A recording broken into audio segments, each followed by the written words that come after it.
Part 2, Part 3, and Part 4. Now look at Part 1. Part 1. You will hear a telephone conversation about a car insurance claim. You have 30 seconds to look at questions 1 to 5.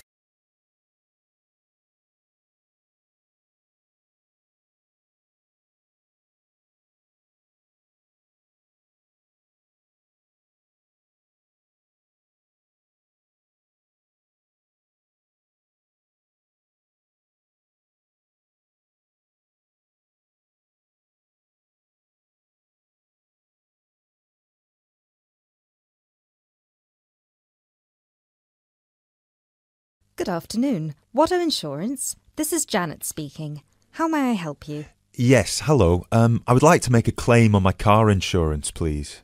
Certainly, sir. First of all, I'd like to inform you that all of our calls are recorded for monitoring and training purposes. Is that okay? That's okay. Could you please tell me your full name? Sure, it's Mr. Bennett Fisher. Okay, sorry, how do you spell your surname? It's spelled Fischer. Great, thank you. I see that you have taken out a third-party fire and theft premium with us on a 2013 light blue Volkswagen Passat. Is that okay? Yes, well, almost. The colour is not light blue, it's light green. Okay, thank you for updating your information with us. What is the nature of your claim with us today? Last weekend, I had driven up to York on business and left my car in a monitored car park. However, it was only monitored until 8 p.m, and I did not return to collect it until 9:30 p.m, after which no car park staff were present. When I arrived at the car park, my car wasn't there. It must have been stolen. I see.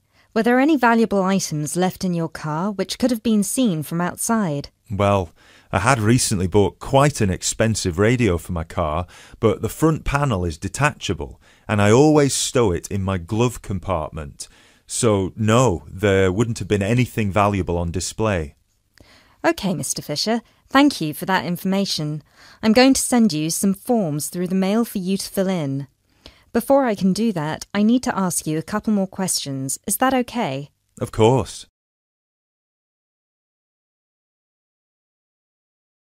You now have 30 seconds to look at questions 6 to 10.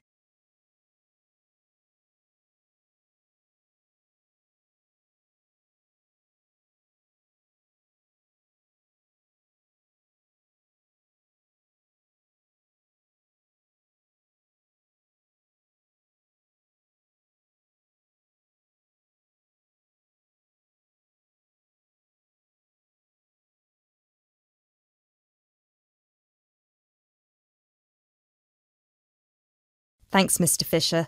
First of all, could you let me know your policy number, please? Of course. I have it right here. It's G34C245. G34C245. Thanks. And the type of claim? Shall we say stolen car? Yes, the car was definitely stolen. I reported it to the police immediately. I actually have the report number here if that's of any use. No, not right now. But keep hold of that as we will need to see a copy of the police report eventually. Which police station did you report the offence at? York Police Station. Was it your first time in York? No, but it was the first time I'd driven there. I usually take the train. Were you aware that the car park was only manned until 8 p.m? No, I was not aware of that. Were there any signs put up on the premises that informed car owners of the risks of leaving their cars after normal operating hours? Yes, but they said the car park was going to be guarded until 10 p.m, at which point the entrance is barred so no cars can come in or out. Was any reason given for that sudden change? The police informed me that the staff on duty that night had left on an urgent call. I believe it was something about a family member being admitted to hospital. Were there any personal items left in your car? Yes, first of all, there was the car radio I mentioned before. Ah, yes, of course. Anything else? Just some CDs and an old jacket. Right. Thank you, Mr. Fisher. I have everything I need for now and will send these forms out to you shortly. When you get them, please fill them out with as much information as you can, and where possible, include copies of any relevant documents to support your claim, such as police reports and registration details. Once you have returned that to us, we can then start to assess whether you will be eligible to receive compensation. Do you have any further questions for me today? No, that's all. Thanks for your help.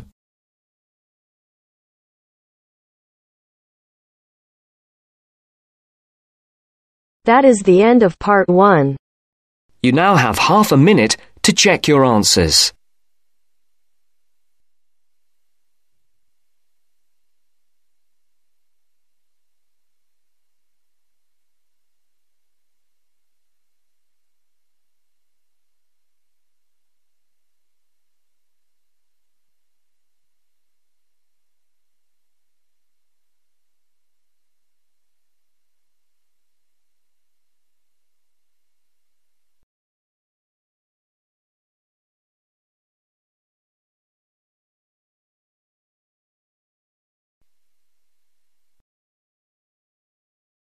Now turns to part 2.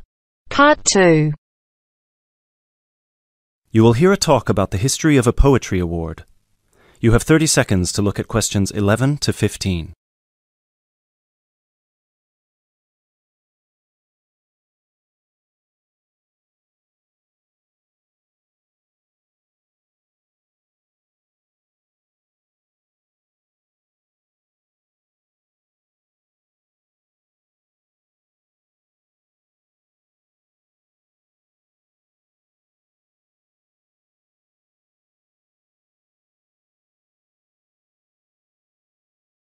Hello everyone, and welcome to this year's award ceremony for the Antonia Watson Memorial Poetry Award. As with previous years, the competition has been particularly fierce and we received numerous excellent entries, so it's an incredible achievement for our 3 finalists who are sitting here amongst you, and we should congratulate them all. However, as with every competition, there can unfortunately only be one winner, and we will be announcing them shortly. Before we do, though, a few words about the award itself. As most of you know, the Antonia Watson Memorial Poetry Award has been presented annually since 2010 and was presented biannually for 2 more competitions prior, once in 2008 and once in 2006. It is entirely funded by Antonia Watson's very generous parents, who offer £1,500 to the author of the best poem on a topic announced at each previous award ceremony, as well as £500 to the first runner-up and £250 to the second, bringing the total up to £2,250. Now, a few words on Antonia Watson herself, without whom none of us would be standing here today. I briefly knew Antonia while at university, where we were flatmates for a year, and I'm afraid that any speech I give will not be able to do her justice, as she was the kindest, sweetest person I've ever met. Thankfully, this part of my speech was written with the assistance of one of her siblings, Thomas Watson, who was not only her brother, but also her best friend. Antonia was born in Slayford, Lincolnshire, in December 1986. From a very young age, she displayed an inquisitive and creative nature, matched in volume only by the gentle kindness of her spirit. She wrote her first poem, named Love Barks, about the death of her dog at the age of 10. This was also her first poem to be published at her school's newspaper, just 2 months after another of her poems, Be Kind, won the 1996 Triad Children's Writing Competition and was published in the competition's anthology. While her early forays into poetry were crowned with impressive success, Antonia unfortunately ceased to write for a few years following the death of her very dear grandfather, Peter William Watson, in 1999.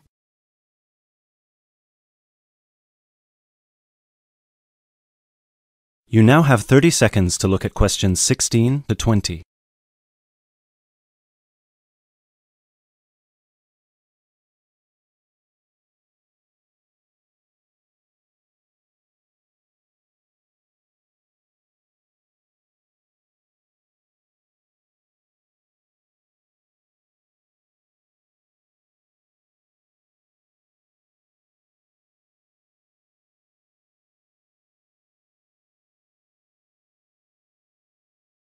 While her early forays into poetry were crowned with impressive success, Antonia unfortunately ceased to write for a few years following the death of her very dear grandfather, Peter William Watson, in 1999.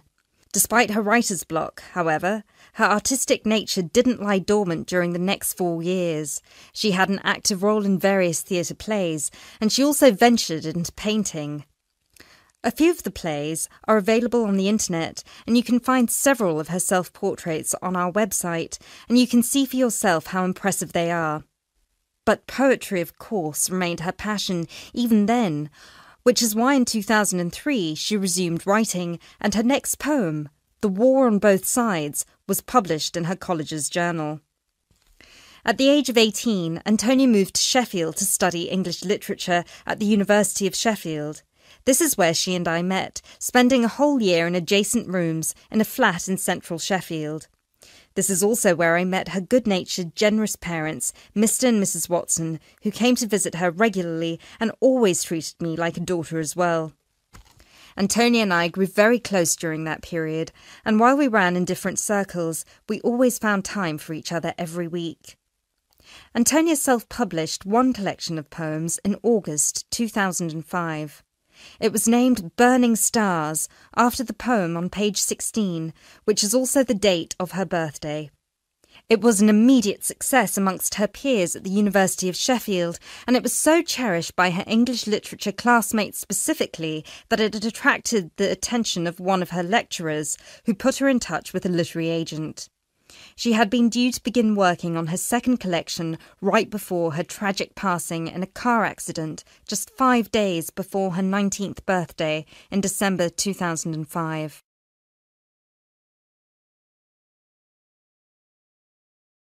Antonia was always interested in societal shifts and how they affect humanity as well as the environment, and this award was designed to reflect her faith that regardless of what we do, we are all inherently good.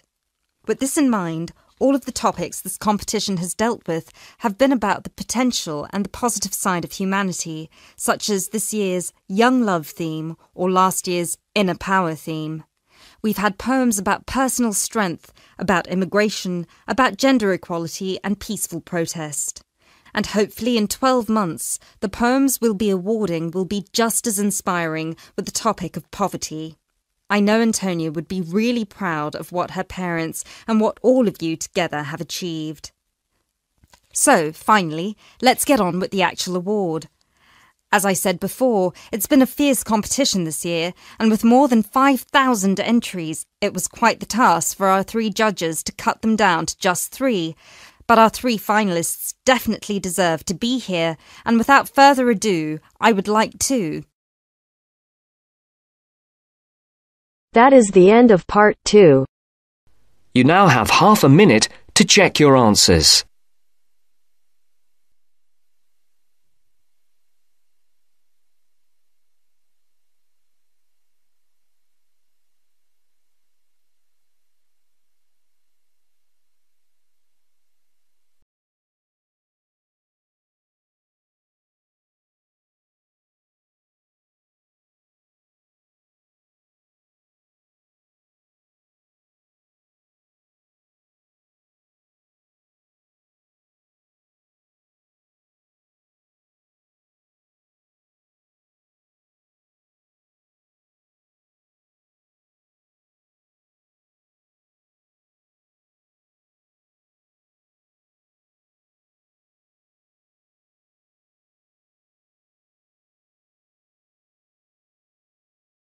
Now turns to part 3.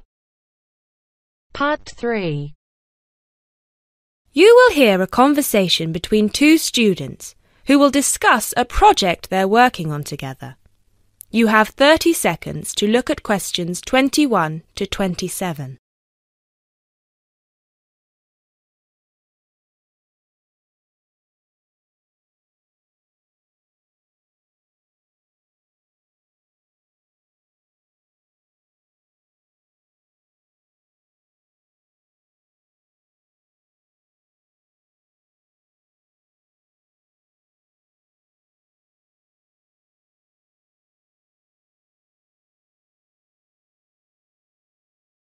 Hey, Jess. Glad you could make it. We've got a lot to discuss. Hi, Matt. Yes, sorry I'm a bit late. I did bring all my notes with me. Yes, me too. Where shall we start?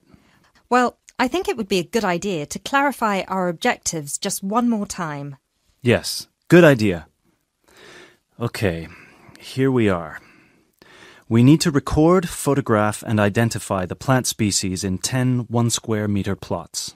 Does it say anything about where these plots should be and how they should be laid out? Ah, here it is. It says that all the plots need to be no more than 10 meters apart. And how do we choose them? Ah, this is the fun part. I remember this. Here we are. Make a 1-meter square frame using bamboo sticks available from the department stores. Yes, we've already done that. I know, I'm just reading the whole section. Okay. One person stands roughly in the middle of the chosen area and throws the frame. The other person uses a tape to mark out the square where the frame landed and returns frame to thrower. The thrower then turns a few degrees on the spot and throws again. The thrower must turn slightly after each throw and vary the force of the throw until after the 10th throw they are pointing in almost the same direction as the first. That sounds a bit complicated. That's only because it's all in writing. It's just a simple throw, turn, throw, turn, throw, turn until we have 10 squares. And I guess you want to do the throwing. Well, if you don't mind. I'm sure you'll be more accurate at marking the squares.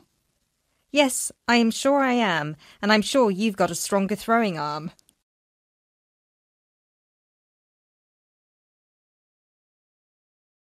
You now have 30 seconds to look at questions 28 to 30.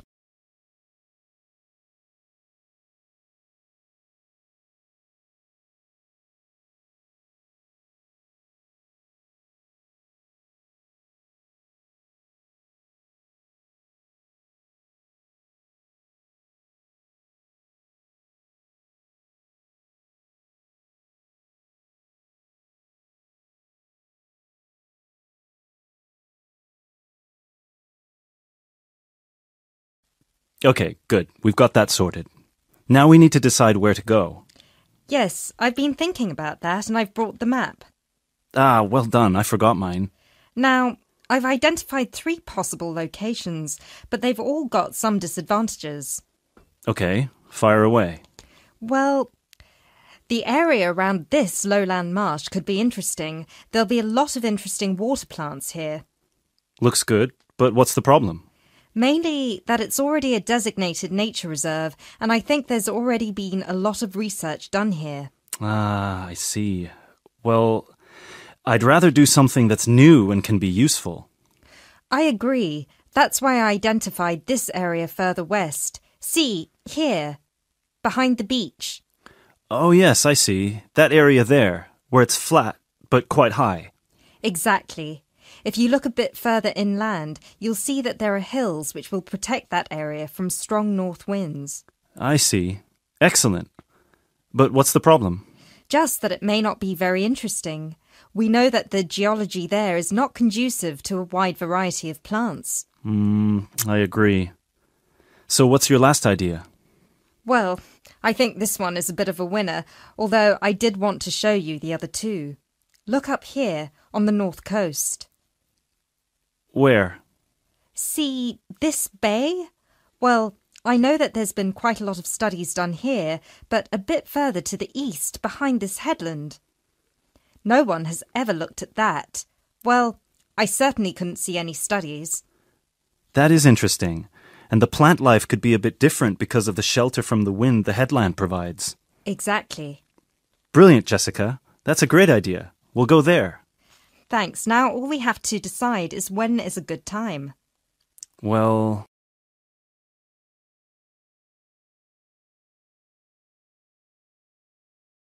That is the end of part 3. You now have half a minute to check your answers.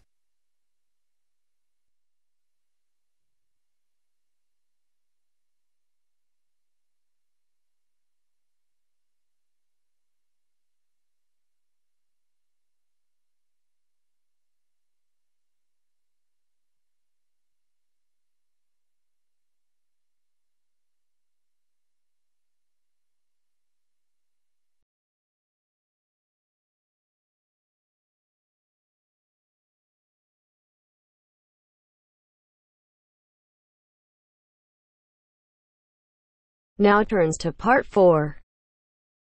Part 4.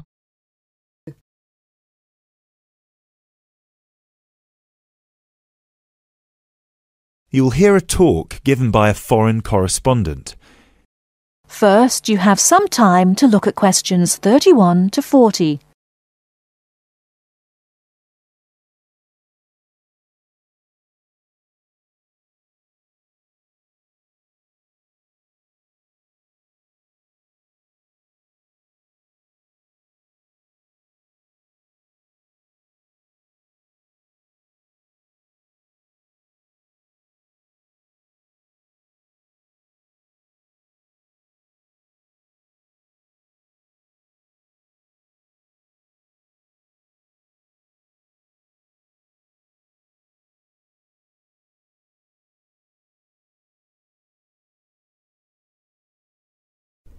Now listen carefully and answer questions 31 to 40.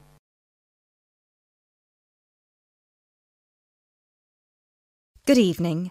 As I assume most of you are already aware, I have been asked to come here and talk to you, essentially give you a quick overview of the life of a foreign correspondent, along with a few tips on how to become a successful international reporter yourself, should this be a career choice you elect to pursue. So let me start by this. Don't become a foreign correspondent, at least not due to the romantic notions that come attached to this job, or what you've seen in the movies.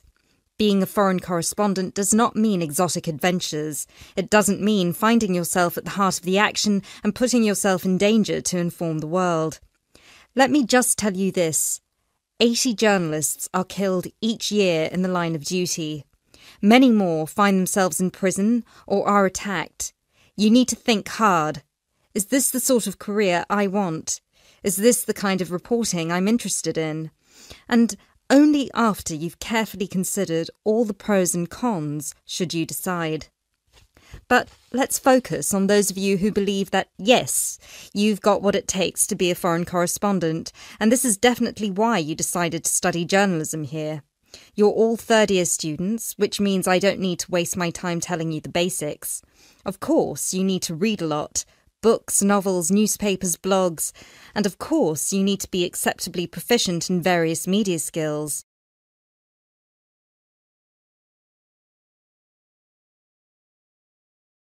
But what is it that's going to separate you from normal journalists and reporters? There are 4 things that'll make you different. The first thing is your experience of the world. You can't call yourself an international reporter unless you've been around and seen different places and different cultures.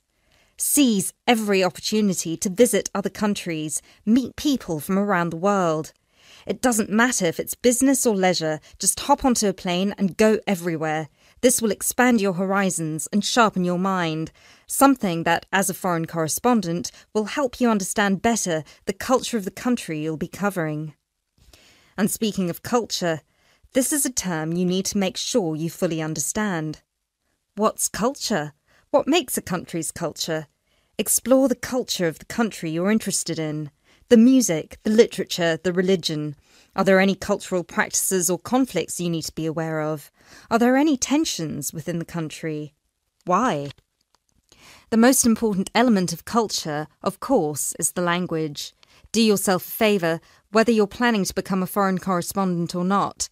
Learn a foreign language. So many of us are culpable for just sticking to just English. And while English is a very important language in the world, it would be foolish to think it's the only one. Pick a language whose sound you enjoy, a language you find interesting. Trust me, your future CV will thank you for it. And finally, history. Don't expect to be given a job as a foreign correspondent if you don't know anything about your target country's history. No piece of news is disconnected from the past. The whole world tells a story, and your coverage will suffer if you attempt to arrive in the middle with no reference to or understanding of what came before. The hows and whys always lurk in the past. Seek them. The world of international journalism is changing, like every other industry, due to the internet. The arrival of globalization brought with it a whole new set of rules, and you'll do well to comprehend what they mean for you. Unfortunately, gone are the days when a newspaper would hire you and deploy you to a country. Increasingly, newspapers around the world are beginning to favour freelance journalism, offering opportunities to local reporters with the necessary chutzpah and an understanding of the zeitgeist in their region. What this means for you is that you won't just have to start at the bottom. If you want to sustain yourself as an international reporter, you'll also have to pursue many different avenues at once. You'll need to persevere and push and build contacts everywhere. An old student of mine, a terrible student at university, but an incredibly intelligent woman, she came to find me at a conference that was recently held in Yemen, where I delivered a speech on the future of journalism. She was working for 3 different newspapers as a freelance foreign correspondent, one of them The Times, and she told me that the one piece of advice I gave her that stayed with her and helped her with her career was this: don't be afraid to fail. It will happen over and over again. It's how you deal with it that matters most. So keep this with you, this one piece of advice. Oh, and don't forget, your passports need to be kept current at all times. Thank you very much for listening.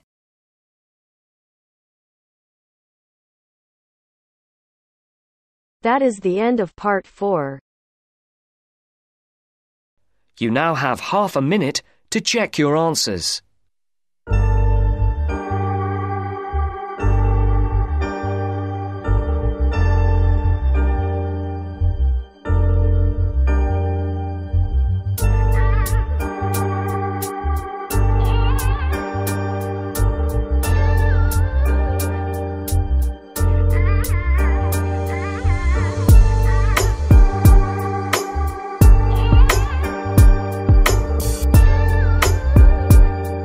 That is the end of the test. You now have 10 minutes to transfer your answers to your Ielts listening answer sheet.